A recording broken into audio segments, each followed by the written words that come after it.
입력하는 은혜가 있기를 바랍니다. 오늘 말씀의 제목은 복음으로 사는 영성이 되겠습니다. 여러분 앉아 계신 자리 오른쪽을 보시기 바랍니다. 한번 다 같이 큰 소리로 외쳐주시기 바랍니다. 시작. 복음으로 사는 영성. 네, 복음으로 사는 영성. 우리 교회 표 슬로건이 되겠습니다. 어떻게 보면 제가 이 표를 왜 정하게 되었는가에 대해서 잠시 설명을 드리면, 작년 연말쯤 성경을 읽으면서 또 설교를 준비하면서 복음이 제 마음에 확 와닿았고, 그리고 복음에 대한 이해가 굉장히 중요하다는 걸 느꼈습니다. 사실은 우리가 작년에 그리스도로 사는 영성이었잖아요. 그것과 복음으로 사는 영성은 같은 내용입니다. 같은 의미고, 그러나 좀 우리가 달리 표현을 했을 뿐인 거죠. 여러분 정말 그리스도로 살았는가? 그렇게 살지 못했다면 올 한 해는 복음적으로 좀 우리가 살자, 그런 마음을 가지고 이 표를 정하게 되었습니다. 2026년에 여러분들이 열심히 신앙생활 할 때 이것이 여러분의 표대입니다. 바울의 표대는 뭐였어요? 바울의 표대 십자가였죠. 바울은 십자가가 자기의 표대였어요. 여러분은 이 말씀이 여러분의 표대입니다. 그리고 그 말씀의 모티브가 된 내용은 오늘 본문입니다. 그래서 우리가 복음적 영성은, 소위 복음으로 사는 영성은 어떤 것인가, 오늘 함께 말씀을 통해 은혜 나누기를 소망합니다. 병오년이라고 그럽니다. 올해가 병오년. 병오년 그러면 말의 해죠. 말의 해. 특별히 말의 해지만 이게 또 다르다네요. 그냥 말이 아니라네요. 무슨 말이에요? 붉은 말, 적토마래요. 야, 적토마. 삼국지에서나 보던 그 적토마. 말 중에서도 가장 활력이 있고 추진력이 있는, 에너지가 충만한 그러한 말, 바로 적토마를 적토마의 해라 그럽니다. 여러분, 어쩌면 60년 만에 돌아왔다고 그래요. 60년 만에. 그러니까 올해 60살이 되신 말띠들, 60년 전에 아마 말띠였을 겁니다. 그런데 다시 말띠가 된 거죠. 그만큼 이 날에 대한, 우리는 뭐 동양 사람이니까 띠에 대한 여러 해석들을 가지고 또 소망도 하고 또 그걸 풀기도 하고 이렇게 하잖아요. 그런 은혜들이 있는 것이죠. 2026년에 여러분의 삶이 이 적토마처럼 강력한 에너지와 추진력을 가진 해가 되기를 바랍니다. 강력한 에너지와 추진력이 적토마의 상징이라고 합니다. 그러니까 여러분도 그런 에너지가 막 충만해서 여러분이 하고자 하는 일들을 그냥 두려움 없이 과감하게 담대하게 헤쳐나가고 해나갈 수 있는 여러분 모두가 되기를 주의 이름으로 축복합니다. 지난해 교수 신문이 뽑은 사자성어가 있습니다. 변동불거라는 사자성어입니다. 바로 이 말인데요. 이 변동불거라고 하는 말은 어떤 뜻이냐면, 세상이 잠시도 멈추지 않고 끊임없이 흘러가고 변한다, 그런 뜻이에요. 세상은 그런 것 같아요. 여러분, 작년 안에도 지루하기는 했지만 세상은 여전히 흘러간다. 그것이 하나님의 시간의 은총이 아닌가. 시간을 창조하신 하나님은 바로 이러한 흘러가는 시간의 개념 속에서도 우리가 충분히 하나님을 만나고 경험할 수 있도록 만들어 주십니다. 그러니 세상이 멈추지 않는 만큼 우리도 멈추면 될까요? 안 될까요? 안 되는 거죠, 여러분. 그런데 문제는 뭐냐면, 점점 나이가 들어가면 들어갈수록 멈추려고 하는 속성이 우리 안에 있습니다. 젊은이들이 자꾸 앞으로 나가려고 하는데 어른들은 그렇지 않죠. 그것이 바로 아마 연령이 우리에게 주는 그러한 세대의 간격이라고 말할 수가 있는데, 그러더라도 여러분 멈추지 마시고 여러분이 할 수 있는 것, 또 여러분에게 가능한 것, 그런 것들을 찾아서 우리가 해나갈 수 있으면 좋겠습니다. 세상은 불확실한 미래를 짊어지고 늘 살아갑니다. 언제나 그랬습니다. 성경이 기록되던 시대에도 너무나 불확실했습니다. 그래서 그 불확실한 시대를 종말이라고 표현해 왔던 것이죠. 그만큼 우리는 내일이, 모레가, 1년이, 내년이 아니면 10년 후가 어떻게 변할지 아무도 모릅니다. 요즘 그렇게 썩 기운이 좋지가 않습니다. 세계의 흐름을 보면 썩 그렇게 좋지가 않습니다. 사람들이 점점 자기 중심적으로 흘러가고 있는 것 같아요. 그러다 보니 곳곳에서 전쟁이 끊이지 않고 계속되고 있고, 그 전쟁이 시간이 오래되면 오래될수록 그 나라는 모든 시스템이 전쟁 시스템으로 바뀐다고 그럽니다. 그래서 지금 제일 위험하게 생각하는 것은 이제 러시아와 같은 나라죠. 왜냐하면 5년 동안 전쟁을 하니까 전쟁이 지금 뭘로 바뀐 거냐면 국가 체계가 완전히 전쟁 시스템으로 바뀐 거예요. 전쟁이 일어나면 일단 국민투표 못하죠. 그러니까 국민들의 의사를 반영할 수가 없어요. 그냥 지도자 한 사람에 의해서만 계속 진행이 되는 거예요. 그럼 그 사람이 죽지 않는 이상은 그 사람의 야망이 어떻게 표현될지 아무도 모르는 겁니다. 이게 얼마나 위험한 건지를 우리가 알아야 돼요. 그래서 독일의 어떤 정치가가 그런 이야기를 해서 10년 안에 세계대전이 일어날 확률이 너무 높아졌다. 아닌 게 아니라 프랑스와 영국에서는 지금 사람들을 모으고 있습니다. 청년들을 다시 군대로 보내고 있습니다. 그리고 동유럽에 있는 나라들은 무기를 열심히 지금 사들이고 있는 중에 있습니다. 그만큼 위험의 각도가 높아졌다는 거예요. 여러분, 이런 상황, 불확실한 미래, 어떻게 될지 모르는 미래, 이런 미래를 살아가는 우리에게 있어서 오늘 이 사자성어 변동불건은 어쩌면 그럼에도 불구하고 끊임없이 그러한 변화 속에서 현실을 직시해야 된다는 거죠. 그리고 유연하게 대처해야 된다는 거예요. 우리가 조급하면 안 돼요. 여러분, 급할수록 돌아가라는 말이 있잖아요. 그죠? 그러는 것처럼 우리가 조급해가지고 불확실한 세대니까 막 조급증이 생겨서 그러면 혹세무민을 하는 사람들이 생기는 거예요. 혹세무민. 시대가 요상하면 이상한 사람들이 이상한 논리를 가지고 자기를 따르라고 말이죠, 얘기하는 거예요. 그렇게 함으로써 사람들을 곤란한 지경에 빠지게 만드는 일들이 얼마나 많이 생기고 있습니까? 그러나 우리는 하나님을 믿는 사람들입니다. 그렇다면 우리가 강력히 확신하는 것이 하나 있습니다. 그것은 세상에 아무리 사람들이 악을 행하고 범죄하고 타락해도 하나님의 섭리와 하나님의 경륜을 넘어서지 못한다는 거예요. 끝내 아무리 무기가 엄청난 무기가 있더라도 하나님의 섭리와 경륜을 뛰어넘을 수 있는 것은 아무것도 없다. 그런 의미에서 삼일체 하나님께서 여러분에게 은혜와 사랑을 독수리가 날개치며 올라감 같은 그런 에너지, 그러한 폭발력, 추진력, 이런 것들을 가득 채워주심으로써 올 한 해에 여러분 믿음의 강력한 에너지를 받고 성령의 불같은 추진력이 여러분의 삶에 함께하기를 축복합니다. 그래서 여러분을 방해하는 악한 마귀 사탄도 여러분 다 물리치고 그들의 미혹도 떨쳐버리고 최후 승리를 얻는 그러한 그리스도인의 삶이 복음의 영성으로 살아감으로써 복음적 역성이 여러분들을 이끌어감으로써 그렇게 살아가는 은혜가 있기를 주의 이름으로 축복합니다.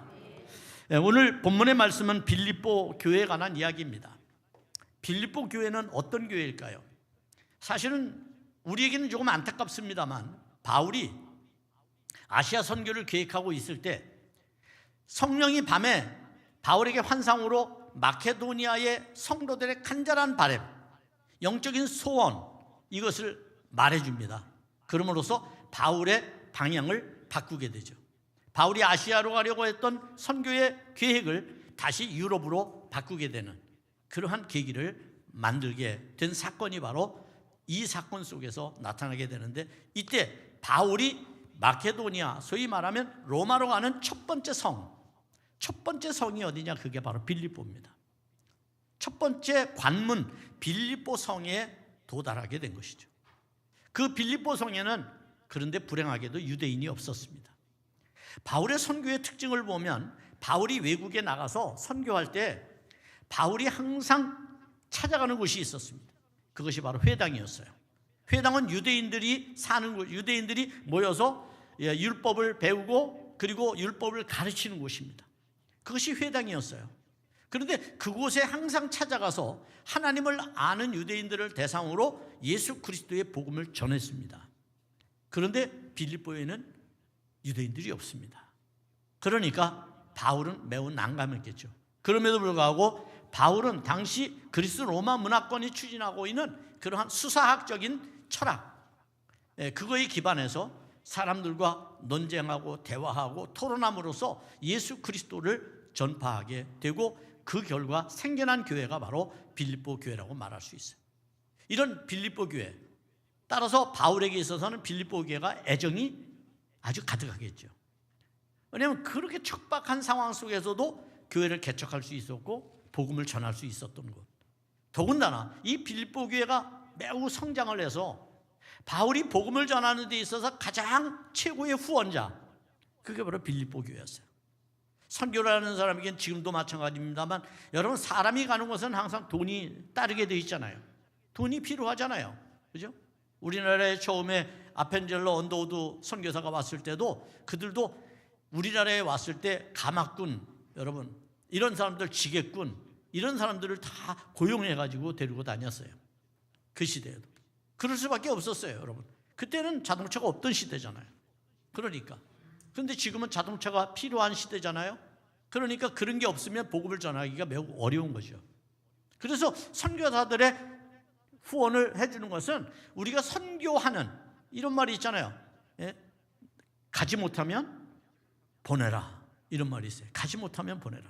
그런 것처럼 우리가 선교의 열정을 가지고 교회는 오늘날도 존재하고 있고 선교의 역동성을 가지고 교회는 사실은 모이고 그리고 주의 복음을 전하고 있는 게 사실입니다. 자, 그런 교회가 바울이 선교하는 곳에 든든한 백그라운드, 후원자가 되어 있으니 바울의 마음이 얼마나 기쁘겠어요. 바울이 그런 빌립보 교회, 바울이 가고 싶었을까요? 안 가고 싶었을까요? 가고 싶었어요. 빌립보 교회가 고난을 받고 있었어요. 빌립보 교회가 박해를 받고 있었어요. 그런 빌립보 교회를 바울이 가고 싶은 열망을 가지고 있었지만 갈 수가 없었어요. 왜냐하면 바울은 지금 로마 감옥에 갇혀 있는 상태였어요. 감옥에 갇힌 바울이 빌립보 교회가 어려움을 당한다는 이야기를 듣고 바울은 그들에게 편지를 쓰기 시작합니다. 그 편지가 바로 빌립보서입니다. 여러분, 빌립보서를 통해서 우리는 바울의 개인적인 마음의 상태, 심리를 알려고 하는 것이 아니라 바울이 가지고 있던 신앙의 바램, 빌립보 교인들에게 복음을 전했던 바울의 그 심정이 무엇인지를 우리는 너무나도 잘 알 수가 있습니다. 우리 교회도 이미 44년이 되었습니다. 그렇다면 우리 교회 안에도 처음 교회를 세울 때에 우리가 가졌던 그러한 열정과 가치가 있습니다.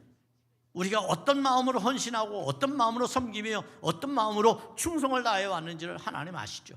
여러분도 다 아는 바입니다. 그런 것처럼 지금 빌립보 교회가 어려운 상황이 있을 때 그들은 그 초심의 마음, 그 처음 마음을 다시 회복하는 것이 필요했고, 그것에 대해서 바울은 바로 믿음 위에 굳게 서기를 바라는 마음을 가지고 있었다는 겁니다. 믿음이 없으면 그들의 신앙을 유지하기가 어려웠습니다. 교회가 믿음 없이는 교회다운 교회를 만들기가 어렵습니다.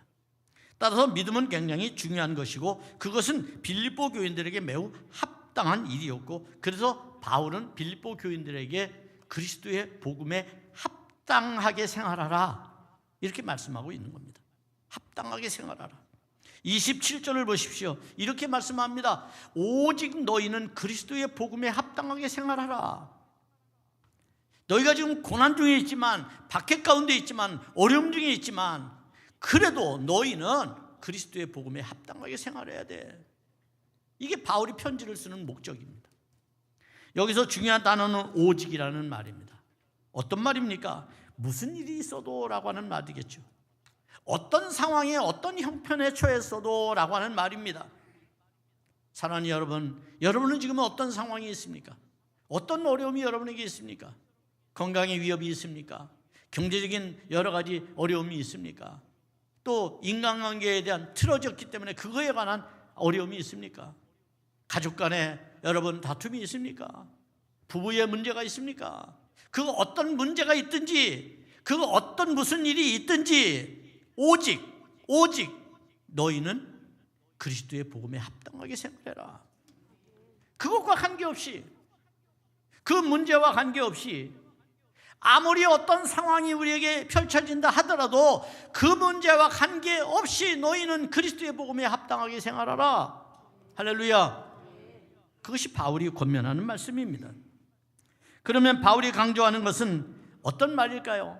적어도 그리스도인이라면, 성도라면, 신자라면 어떤 상황이 있어도 예수 그리스도 복음, 주님께서 가르쳐 주신 말씀, 주님께서 우리에게 부탁하신 말씀, 주님께서 몸소 보여주신 말씀, 주님께서 행하신 모든 행위, 이런 것들을 우리가 배우고 그리고 알았다면 우리는 바로 그리스도의 복음에 합당한 삶을 살아야 됨을 말해주고 있습니다. 그러면 복음을 의미하는 말은 어떤 걸까요? 몇 주 동안 제가 이야기했기 때문에 여러분 잘 알 것입니다. 복음이라고 하는 말은 원래 그리스어입니다. 이 말은 유앙겔리온이라고 말하는데 좋은 소식이죠. 당시 유앙겔리온은 어떤 말의 의미였습니까? 그리스 로마 문화권 안에서 로마 황제가 신의 자리에, 최고의 권력의 자리에 있기 때문에 황제가 베푸는 시혜, 황제가 베푸는 은혜, 이런 것들에 대해서 백성들이 감동을 받아요. 기뻐해요. 자기와 아무 상관이 없지만 왕자가 결혼하는 것에 대해서 너무 기뻤고, 자기와 아무 관계가 없지만 군대가 징벌을 나가서 이 승리하고 돌아올 때, 개선 장군으로 돌아올 때 그들이 기뻤고 환호했고, 자기네 나라가 영원할 것을 그들이 기대하면서 만세를 불렀단 말이에요. 만세. 제가 그런 얘기 했잖아요. 여러분, 우리나라는 만세를 부를 수 있는 나라가 아니었어요. 우리나라는. 왜냐하면 우리나라는 중국이 옛날에 황제였잖아요.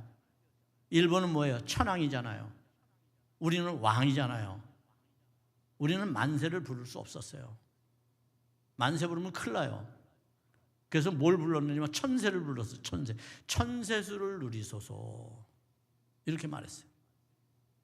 그러면 언제부터 만세를 불렀을까요? 우리나라가 3.1운동 때 불렀어요. 여러분, 3.1운동 때. 우리는 더 이상 이제 양쪽 나라에 눈치 보면서 살지 않겠다는 거야. 우리는 우리의 자존감을 지키고 우리 조국의 운명을 우리가 개척하면서 우리 살아가겠다. 이 한민족이, 대한민국이 만세 그렇게 부르는 거예요, 여러분. 그게 중요한 거예요. 그래서 만세를 부르는 것이 얼마나 벅찬 감동이고 기쁨이겠어요, 여러분. 도로로 뛰쳐나와서 그냥 막 외칠 만큼 그렇게 감격적인 거잖아요. 그러면 복음이 그런 걸까? 성경에서 말하는 복음이 그런 걸까? 성경에서 말하는 복음은 그것보다 훨씬 더 깊은 의미가 있습니다. 어떤 의미가 있습니까? 성경에서 말하는 것은 변하지 않는 절대적인, 이걸 진리라고 그러죠. 진리라고 하는 것은 참된 것, 변하지 않는 것, 거짓된 것은 변하게 돼 있어요. 그런데 참된 것은, 진리는 변하지 않아요. 그러한 진리가 우리 안에 찾아와서 우리의 삶을, 우리의 인격을 바꿔요. 우리의 생각을 바꾸고 우리의 지식을 바꿔요. 우리의 마음을 바꿔요. 그 바꾼 지식과 삶의 인격 속에 변화의 기운이 찾아와서 감동으로 살게 되는데, 이때 누리는 그러한 이 기쁜 소식, 복음이라고 하는 것은 바로 영혼의 생명력을 말하는 것이죠. 영혼의 생명력. 여러분이 지니신 것은 육체의 생명이 아니라 영혼의 생명을 지니고 있다는 것을 깨닫기를 바랍니다. 이것이 복음의 역사입니다.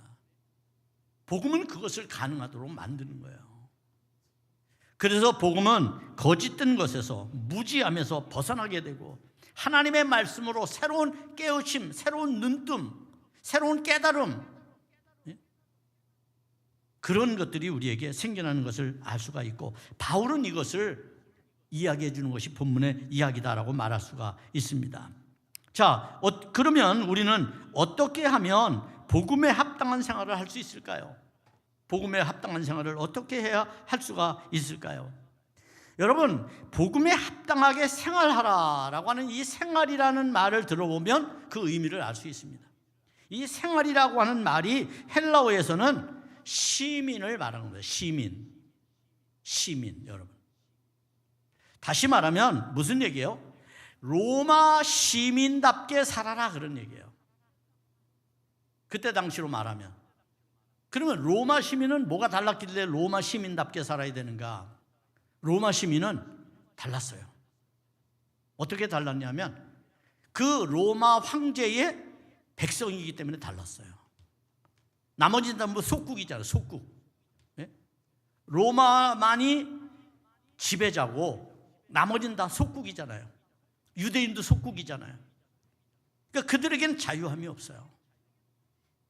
그런데 왕의 백성에게는 왕이 베푸는 시혜와 특권이 늘 언제나 존재하고 있는 것이죠. 따라서 시민답게 살라라고 하는 말의 의미는 우리가 어떤 행정 조직이나 어떤 질서에 순응하는 것처럼 예수 그리스도를 믿는 사람이라면 복음, 즉 다시 말하면 그리스도가 우리에게 가르쳐주고 말씀해 주시고 알게 했던 모든 지식 안에 머물러서 살라는 거예요. 그런 마음의 프라이드가 우리에게 있어야 된다는 거예요, 여러분. 그런 자신감, 그런 능력이 우리에게 있어야 된다고 말하는 겁니다. 당시 빌립보 시민이나 로마답게 생활하는 것은 그들에게는 매우 특권적인 일이었어요, 여러분.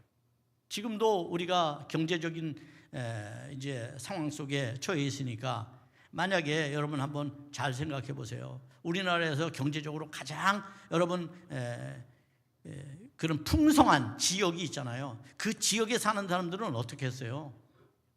마음이 다를 거 아니에요. 예? 제가 이런 말씀 드리면 좀 그렇습니다만 제가 전에 목회하던 곳이 성남이에요. 성남인데 분당 사람들에게 어디 살아요? 그러면 성남 산다고 얘기 안 해요. 분당 산다고 얘기하지. 인천 사람들에게 인천 살아요? 그러면 아니요, 나 송도 살아요. 그렇게 말하는 거하고 똑같아요. 서울 사람들에게 서울 살아요? 아니요, 나 강남 살아요. 그런 특권의식이 있다니까요. 그러니까 그렇게 생활하라. 소위 말하면 내가 하늘의 시민권자잖아요. 바울이 여러분 우리에게 정의했죠. 여러분의 출신 성분을 정의해 주셨죠.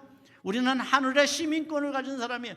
땅의 문제를 가지고 살지만 비록 우리가 지금은 우리가 소속된 것은 하나님 나라야. 그럼 하늘의 가치관을 가지고 살아야 되잖아요.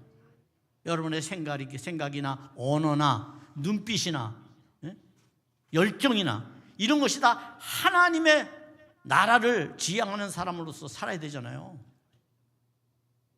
쩌전하게 말이죠. 세상 것 가지고 말이죠. 교회 안에서. 그러면 되겠어요? 네? 그것은 우리가 성숙하지 못하다는 반증이에요, 여러분. 이게 굉장히 중요합니다.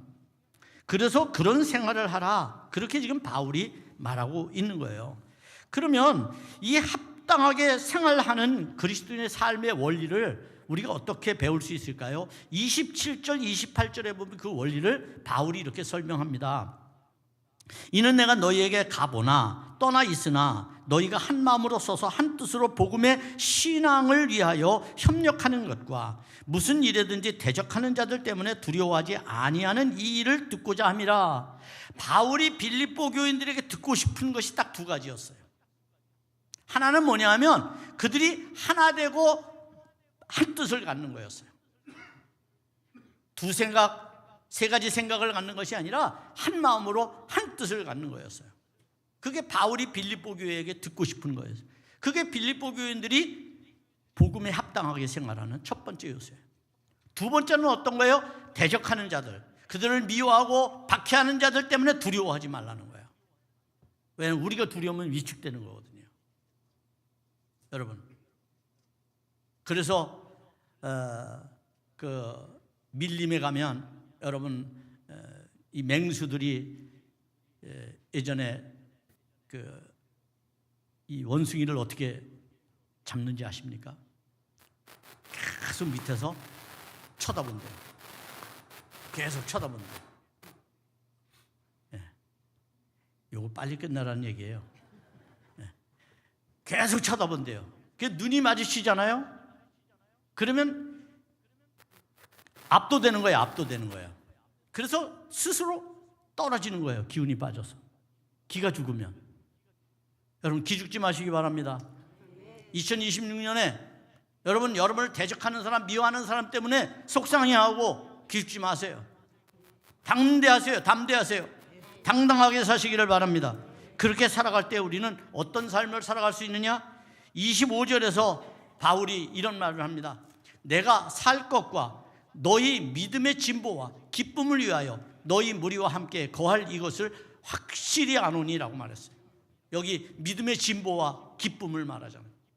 우리 안에 믿음이 남보다 앞서가고 그리고 기쁨이 충만한 삶을 살게 된다는 겁니다. 이런 삶이 여러분에게 함께 하셔서 2026년 정말 행복한 신앙의 여정, 우리 함께 손잡고 어깨 동무하고 웃으며 춤을 추며 걸어갈 수 있는 놀라운 은혜가 우리 새벽교회 안에 풍성해지기를 주님의 이름으로 축복합니다. 기도하겠습니다. 하나님 감사합니다. 주신 말씀의 은혜를 마음에 새기며 우리도 복음에 합당한 생활을 하며 살 수 있는 저희가 되게 하옵소서. 예수님의 이름으로 기도합니다. 아멘. 사도신경합니다. 나는 전능하신 아버지 하나님 천지의 창조주를 믿습니다. 나는 그의 유일하신 아들 우리 주 예수 그리스도를 믿습니다. 그는 성령으로 잉태되어 동정녀 마리아에게서 나시고 본디오 빌라도에게 고난을 받아 십자가에 못 박혀 죽으시고 장사된 지 사흘 만에 죽은 자 가운데서 다시 살아나셨으며 하늘에 오르시어 전능하신 아버지 하나님 우편에 앉아 계시다가 거기로부터 살아있는 자와 죽은 자를 심판하러 오십니다. 나는 성령을 믿으며 거룩한 공교회와 성도의 교제와 죄를 용서받는 것과 몸의 부활과 영생을 믿습니다. 아멘. 다 일어나시겠습니다. 620장 찬송합니다.